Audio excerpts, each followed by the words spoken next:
Hey everyone, Larry Chen here. This is the second video that I've been able to do with my friends at Haltech. The last video featured my 1970 SR20 Power 240Z. Today we're going to feature my 1990 R32 GTR.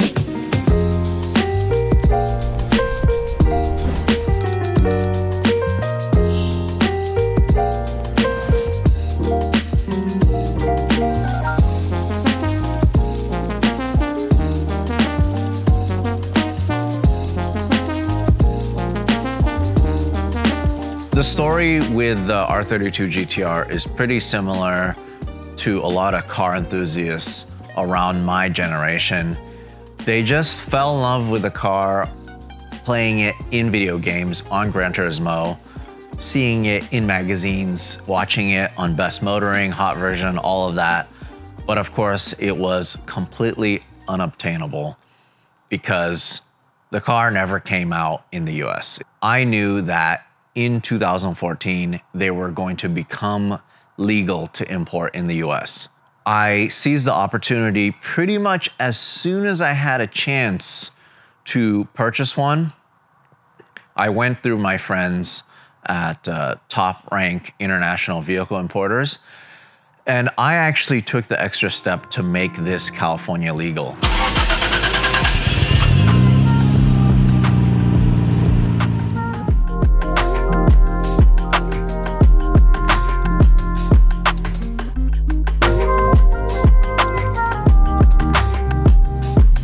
Now, for this to be a California legal vehicle, it has to go through a lot of tests. It has to go through a lot of modifications. They have to add extra catalytic converters to it and all of that for it to pass smog. My goal with this vehicle was to kind of keep it stock, to restore it. I actually went out of my way to put stock wheels back onto it. It actually came with a set of work wheels. But I actually went to Top Rank and I asked them to show me pretty much all of their really nice stock wheels.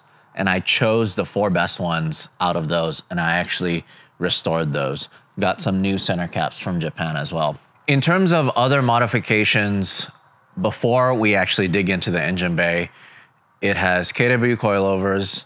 It has just a couple Nismo bits here and there, like a Nismo gauge cluster, Nismo shift knob, Nismo floor mats. The engine bay, while it looks stock and while the car actually looks pretty much brand new, it is far from stock. Where my friend Tommy Farrell really dug into this and made this honestly like a brand new car.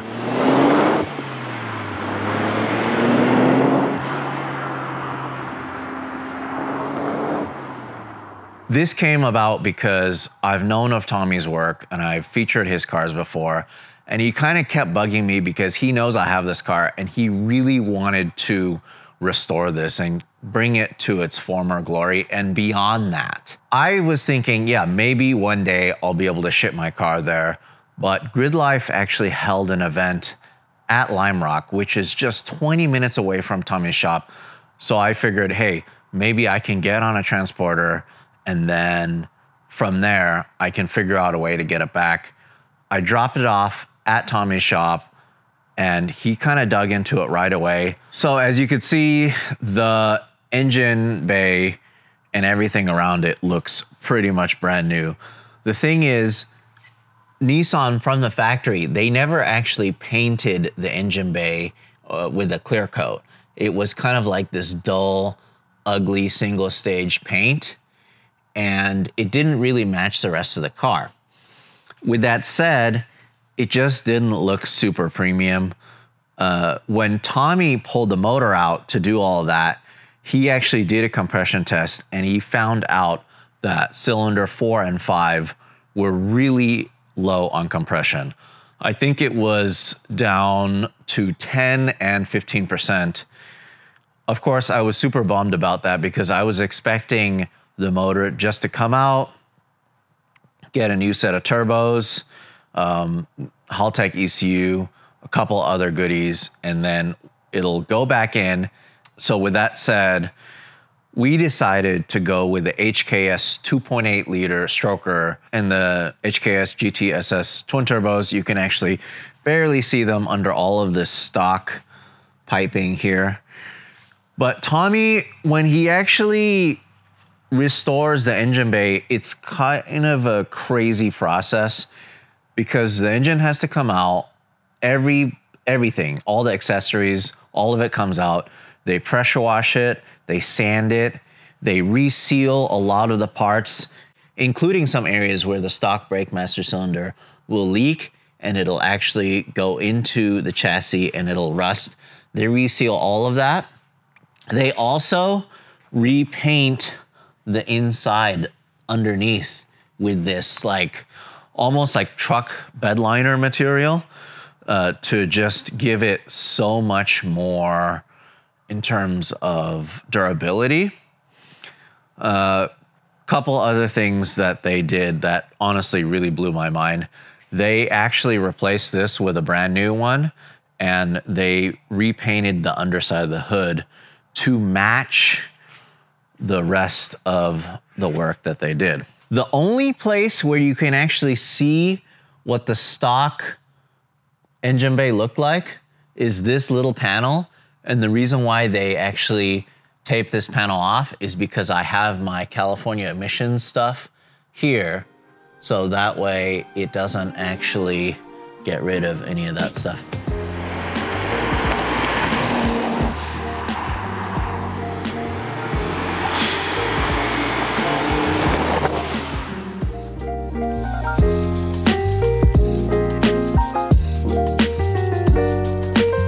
Couple neat tricks. Tommy actually used HICAS MAF delete. It looks like the stock one. Jet hot coating, hooked it up with some coating on the shields.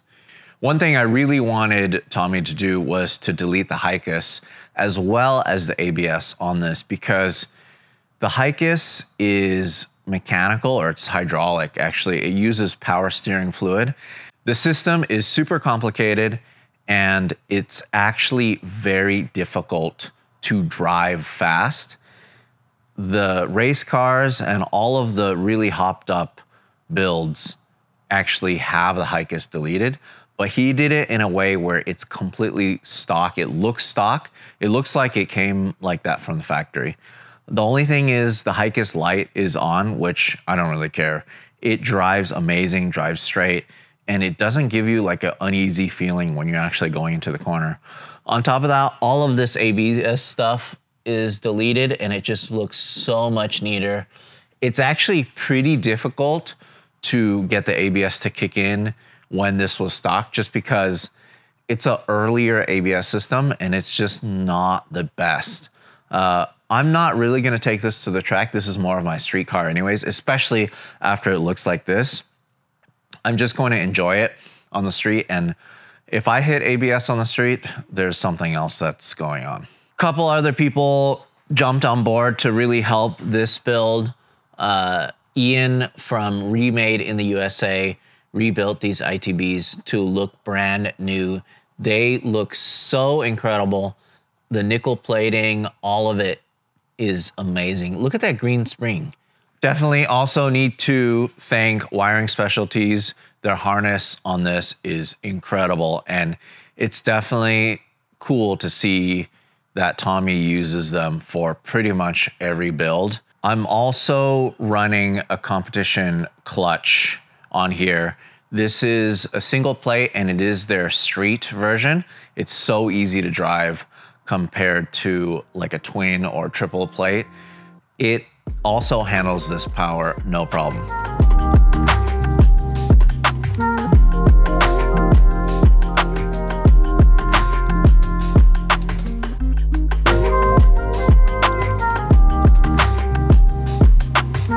Last but not least, it's using a Haltech Platinum Pro plug-in ECU. It's meant for the R32 and R33 manual transmission Skylines.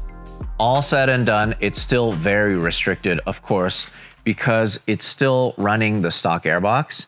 And part of it is because I just still want it to pass California emissions. Who knows, maybe later, maybe I'll modify it, but the way it sits right now, it makes 360 horsepower to the wheels, 365 foot-pounds at 19 PSI, which is way better than stock. It's a big improvement over stock, and it is so much faster. It feels stronger. The thing is, it's still dead quiet. It is so quiet because it still has a stock exhaust. And the best part is it still passes emissions. Thank you guys for watching, and thanks to Haltech, of course, again, for featuring my R32 Nissan GTR and my 1970 240Z.